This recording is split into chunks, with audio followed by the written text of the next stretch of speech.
আসসালামু আলাইকুম ওয়া রাহমাতুল্লাহি ওয়া বারাকাতুহু।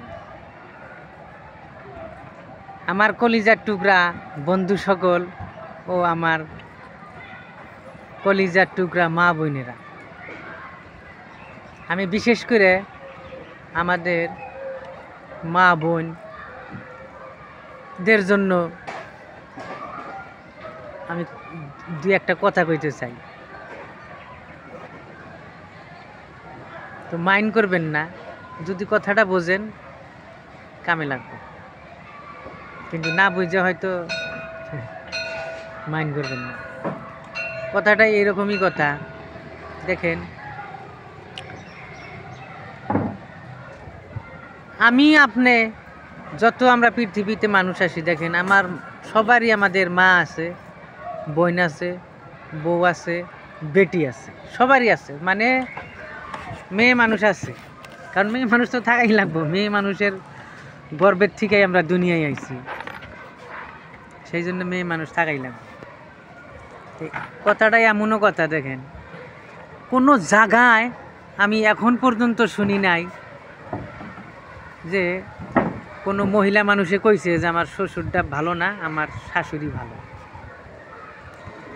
কোনো জায়গায় কয় নাই। সব প্রতি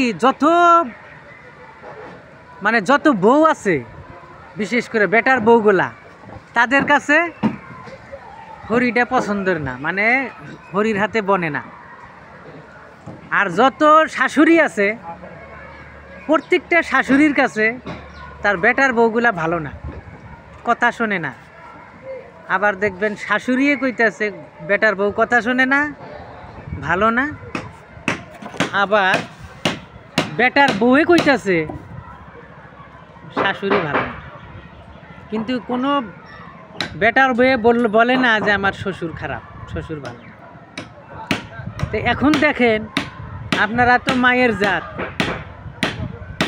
আপনাদেরকে তো 100% সেলুট দিতেই লাগবে, সেটা না। তবে আপনারা নিজেরা সব ভাই, মা, হরিরা এবং বেটার বউরা এবং বেটিরা, বিশেষ করে মেয়ে লোক মানুষরা, আপনারা সবাই সতর্ক হয়ে যান, যাতে করে আমারে কেউ দুষতে না পারে, আমারে জানি আমার বেটার বউ দোষ দিতে না পারে।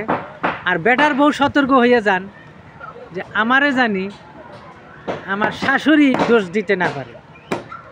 দোষমুক্ত জীবনযাপন করার পরিকল্পনা করেন, ইনশাআল্লাহ, আল্লাহর কসম খাইয়ে বলছি, সংসার জান্নাতের হয়ে যাব, সংসার জান্নাত হয়ে যাব আলহামদুলিল্লাহ। দয়া করে আপনারা এই প্রতিজ্ঞা করেন সবাই মা বোনেরা, যে আজকের থেকে আমরা শ্বশুরির দোষ দিব না, আর শ্বশুরিরা প্রতিজ্ঞা করেন বেটার বউর দোষ দিব না। দেখবেন ওই সংসারগুলো সব জান্নাতে ভরে যাব।